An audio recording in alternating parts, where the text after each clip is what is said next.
both been training dogs for about the last 20 years. It was dogs that brought us together. So we were independent, running 2 separate kennels, and just through interactions around the dog world, we met.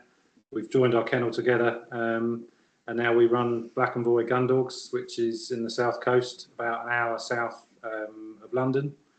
Yeah, you're in the West Sussex area, correct? Yeah, so West Sussex, Yep. about 45 minutes from Gatwick Airport, so in the south coast. Some good countryside down here, and we have a kennel of Labrador retrievers, and we have a couple of golden retrievers that we're playing with at the moment. But yeah, retriever based, and we compete and we shoot, and we are obsessed, and so we're now both full-time gun dog trainers. That's fantastic. I mean, that's a big leap to go to a full-time sort of a setup, isn't it? Yeah, it's certainly the southeast. It's really, really popular at the moment. The gun dog scene in the UK is huge. It's becoming more and more popular, and actually, the south coast is probably one of the best places to be in terms of a varied amount of gun dog trainers. So you've got a lot of high-level trainers down here. So it's a risk, but it's one of those things. We're in a good position. Obviously, the breeding side of the business, helps with the finances, but predominantly, yeah, we're a competitive kennel, and yeah, now doing it full time. Yeah. Wonderful. That's great. That's great. Davis, how did you get connected with Blackenvoy? Yeah, so I actually saw them on Facebook, and I have several fox red Labradors, and I was looking for another line of fox reds, and I saw them and really liked what they were doing, and saw the quality of the dogs, and I reached out and we started talking, and turned out the first dog that I had inquired about was actually very closely related to one of my red females, and then they said, well, we have another one that we're breeding, and then we started talking about it, and I said, well, let's go with that. So they raised a puppy for me till about a year old, and then she came over here about a few months ago. So that's how we met, and now we just kind of, I've been over there twice, and we've become friends, and it's good. Yeah. Yeah, I was looking on the website.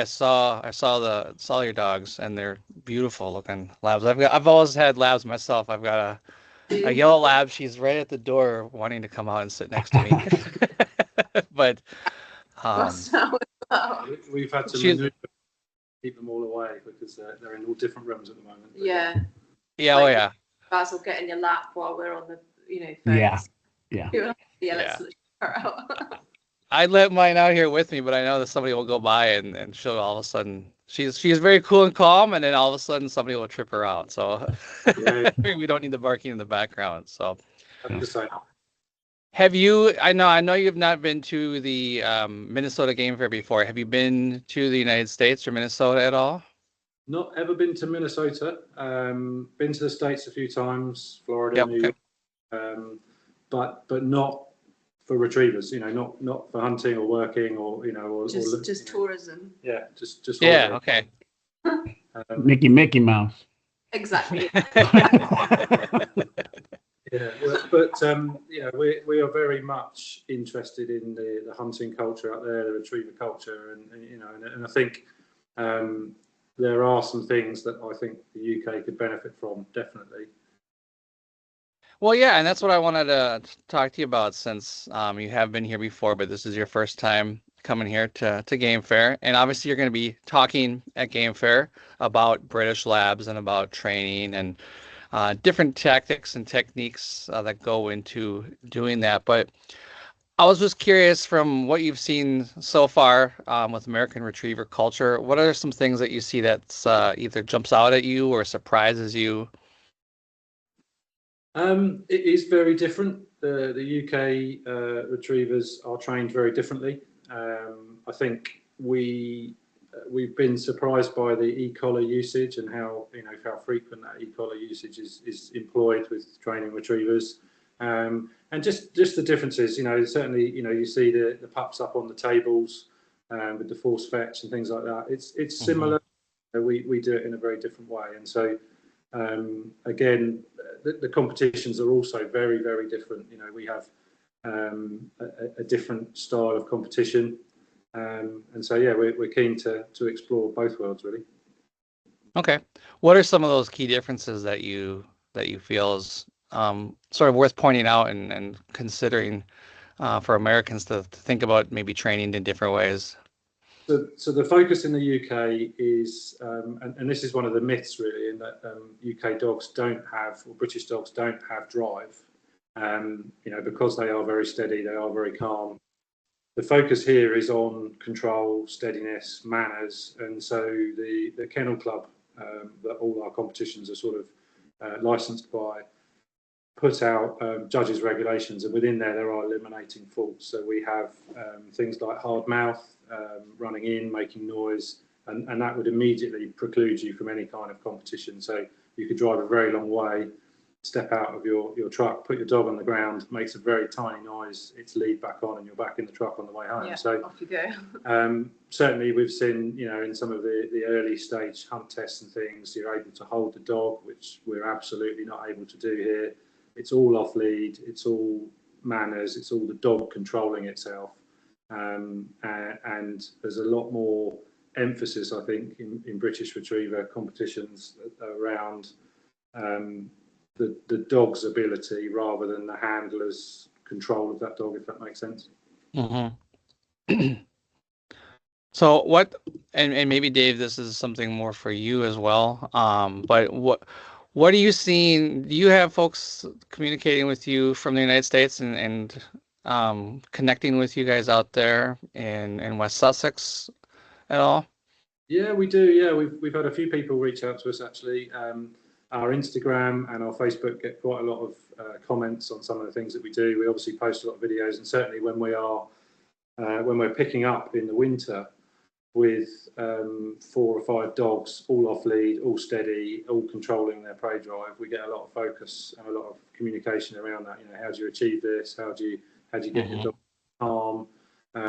So yeah, we're starting to get more and more, and obviously we did a podcast with Dave that gained us some more interest, and we've had sort of both American and European interest in the kennel now. Yeah. Why do you both think that there is so much interest in with British Labs here in the United States? Well, I think it's actually that reason is the genetics and the breeding. Even though it's the same Labrador, the breeding is quite a bit different. So the emphasis, like Ben just said, is on that steadiness and that calmness. Yet you still have a dog that has plenty of drive in the field. So it's more of a balanced retriever.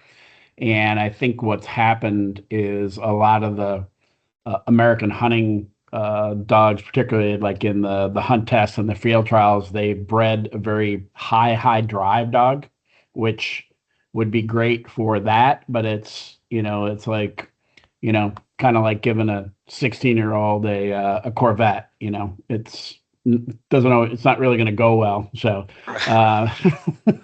so that's what you see. It's too much for the average person to handle. So they like a dog that's a little bit more, it's a softer dog that's able to train. So that's been like with my program, that's always the comment is I had this. They're too old. I don't do enough. I need something that's a little bit more balanced, that I can do both with. And that's, I think, the popularity of the British dogs now. And then that with the breeding, that genetics has passed down. So dogs can't title over there unless they have all those qualities, and then they wouldn't get bred. So that here, the dog that gets the highest title generally is the highest drive dog, and then that's getting bred. So you've got this like divide of dogs going down. So I think that's what's led to the even more popularity of it.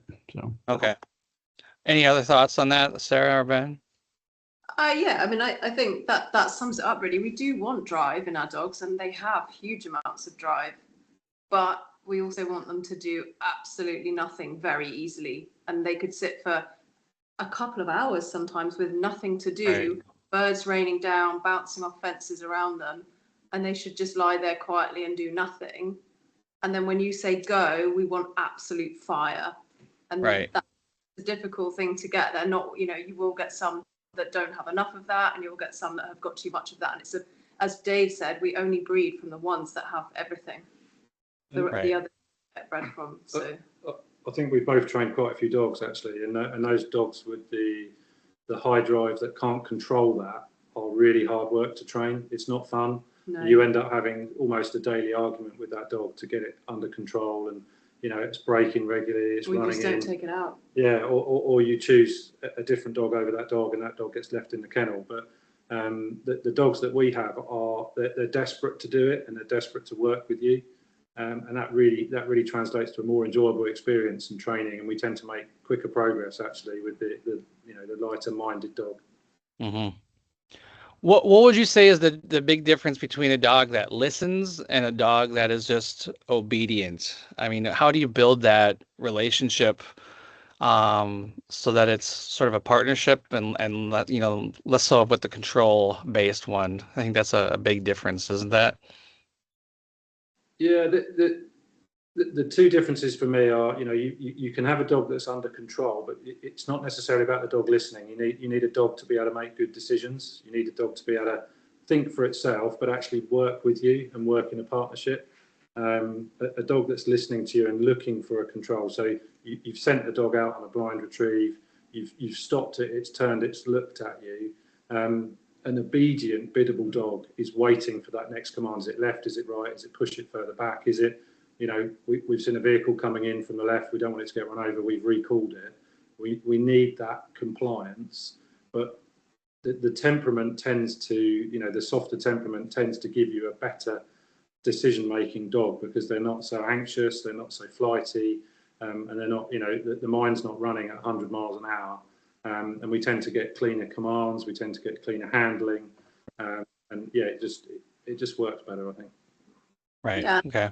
You build those dogs as young dogs. You start them very early, doing, making them think it was their idea all along, and then they want to work with you rather than you saying, "Well, you will do this, whether you want to or not." It's like they think it's their idea anyway. They want to work. Right. Yeah, and it's just fun. And then when you get to the more complex tasks, rather than having forced them, they just want to do it because they enjoy it. They know that they're going to get the thing that they want by working with you. Right. Okay. How does that manifest itself when you're looking at a pup? How do you sort of come across that? How do you see that?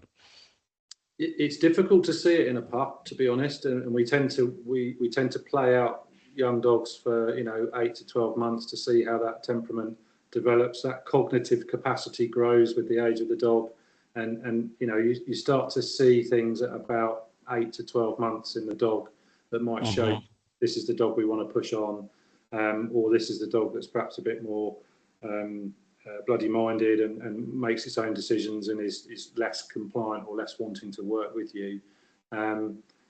Your training can influence that, and I think a lot of our methods around patience, and we instill steadiness right from the start. So we won't just allow our dogs to run in. That early steadiness and that control, and if you sit still, you'll get the reward eventually.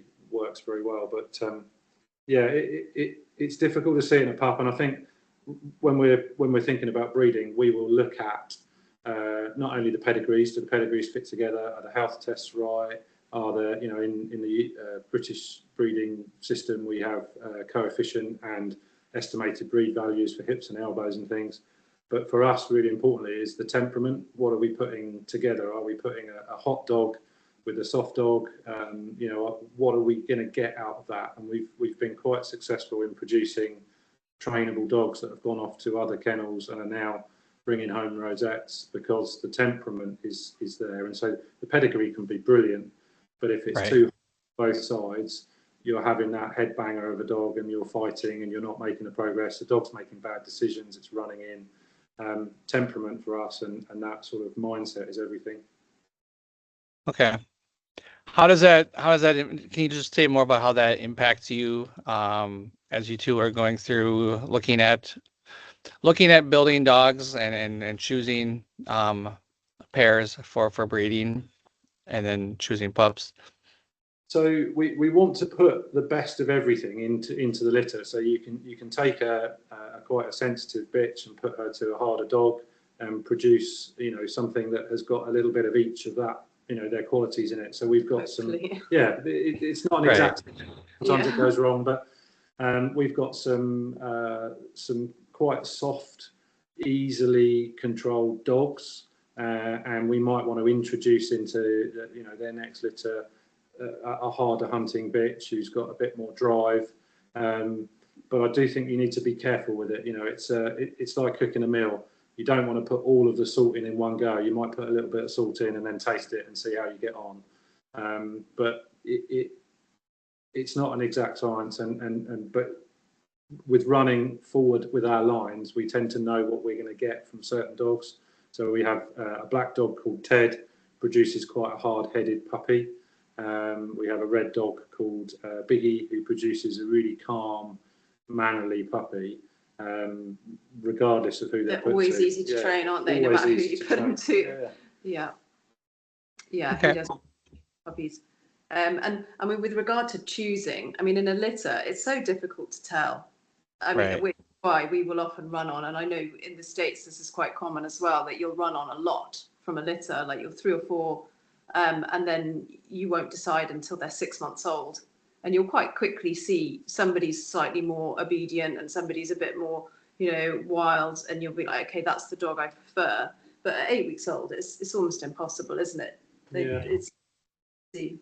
And they have a bit like kids, they'll get into their sort of adolescent stages and they'll struggle with one particular thing, like they'll lose their confidence in lines, or they'll not be the best marker and they'll need training in that. And so training a retriever is not a straight line. It's zigzag and it's pinball basically, and occasionally the ball falls. Right. You've got to start again and draw another spring back and fire the ball again with that dog. And it's just having the patience to work out what's the dog struggling with, why is it struggling with it. There's a lot of psychology involved in, why is this dog not got the confidence to run on this blind, or why is it freezing on a bit of handling.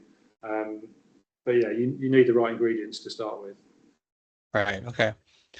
What are some of those mistakes that you see, maybe more so with folks on this side of the ocean? What are some of those common sort of things that you find yourself having to tell people or talk to people about? And maybe what are you anticipating a lot of folks asking about here, or looking for more details on? I suppose the journey, and how we get from A to Z with finishing a dog. And my opinion, I think Sarah agrees, is that a dog's never finished. Some of the mistakes that we see in social media is brilliant, because people, they get their puppy, they're really proud, and they start doing things. And so we've seen young dogs bouncing around, 8-10 week old puppies with live quail. They're throwing game from really, really early on, just starting too early, expecting too much. You buy your dog, you buy your whistle, you buy your lead, you buy your bumper, we're throwing bumpers. We've just taught the dog to run in, basically, and we've taught the dog to seize that opportunity to chase.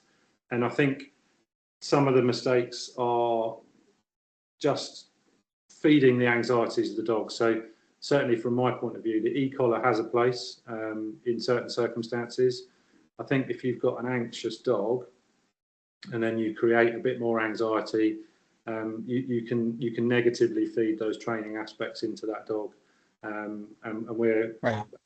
Training methods are based around not allowing the dog to make mistakes and set it up to get it right first time. And I think a lot of people make a lot of mistakes along the way and allow the dog to run free, run around. We like to try and set things up and anticipate what the bunker's here, what's going to go wrong. Is the dog going to run around and get pulled on game scent? Which way is the wind coming? And I think you need to be a bit more scientific about training these dogs. Yeah, I think like both sides of the Atlantic, people rush things. I think that's the most common thing and I think Dave probably agrees with this, is people try and do too much too soon, and they don't build things slowly, and then it all falls apart later on, rather than I don't know, just take your time. Don't take your 6-month-old pup shooting. Don't go and shoot over an 8-month-old pup. It's gonna ruin it. And I think we see a lot of videos, and and I know this is you seek out the negative, don't you? When it's like when you read the news, this video, look at this, and I'll show Sarah, and hey, look what this person's doing.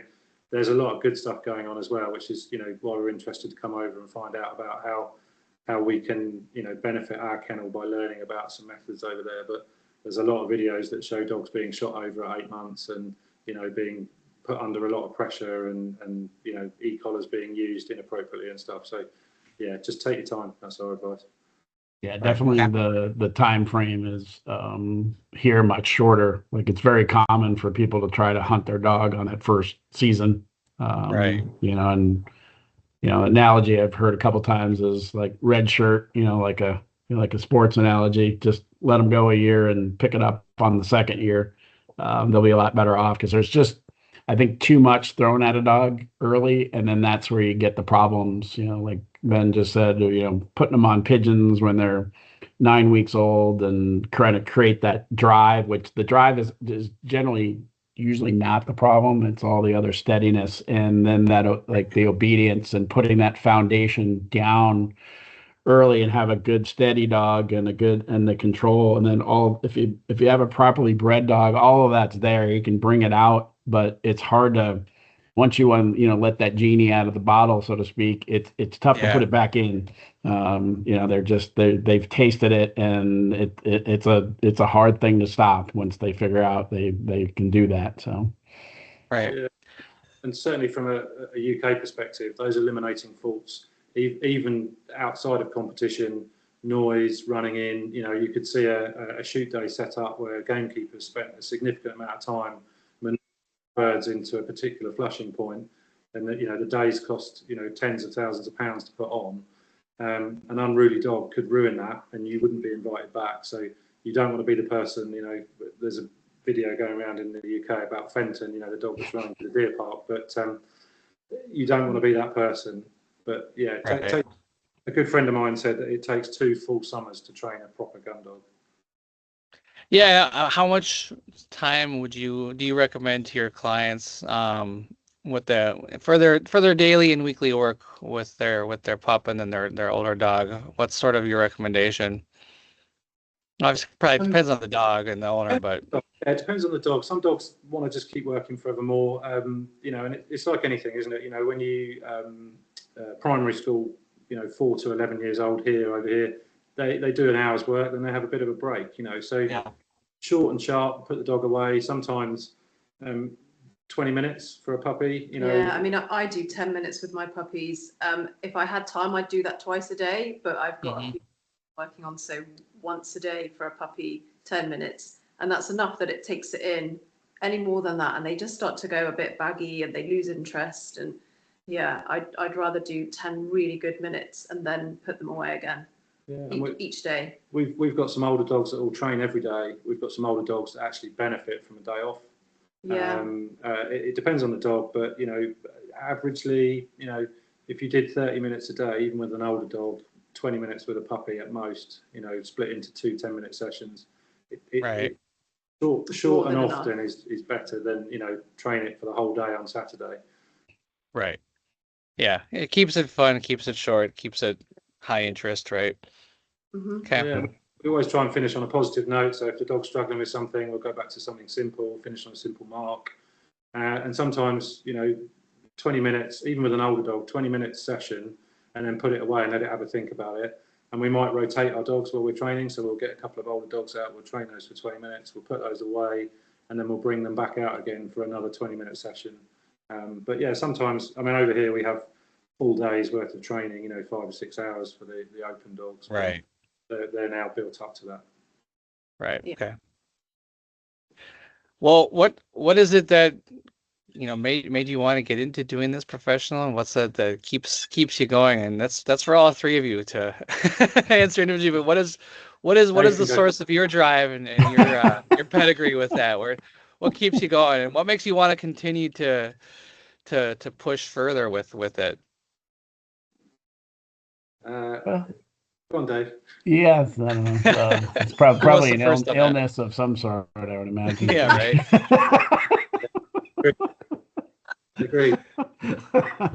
No, I mean, I think it's kind of one of those things you just kind of fall into. For me, it was, a hobby. And then people were like, we like your dogs, we help us train, we do this, we like this. And then you just, I'm the type of person that if I'm going to do something, I'm in. I'm very rarely will just dabble in something. So I started consuming lots of content, and I had before I decided to actually breed and do that. It was probably a good 10 years where I just followed people on social media and watched and started talking to people and trying to learn the pedigrees, and it's kind of crazy how I'll know like pedigrees of pretty much every kennel that's out there, and this dog and that and this person, and you kind of consume it,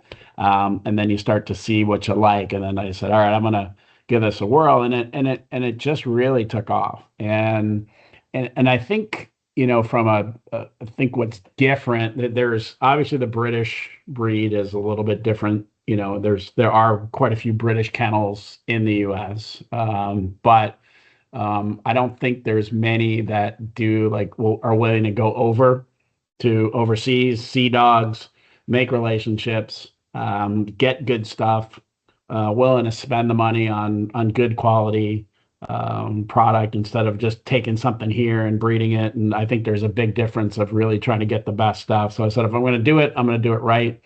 And then also I train just like they would over there. So I don't use the e-collar, and I use the same methods. And I think there's maybe a handful of people in the US that train like that. So that's been kind of the niche and the differentiator. And I'm busy. I get a lot of calls. So I guess that's been a very popular, and I think that was one of your questions too, was that, why do you think there's that popularity? I think, and here's my take on it, and just from what people see is that in a lot of the American like hunt tests and things like that require a lot of pressure on the dog, whether it be physical pressure, e-collar pressure, and a lot of people are just not willing to do that. They'll see that and they go, if that's what I have to do, I don't want to do that. So these training methods where, there's always pressure, but I think it's just more fair to the dog. And I think that resonates with a lot more and more people. And I always have the saying, you don't know what you don't know. Like if you just grew up here and that's all you saw, you would have no idea. But if you actually went over there and came back and go, boy, those dogs are really calm. Those dogs are really relaxed.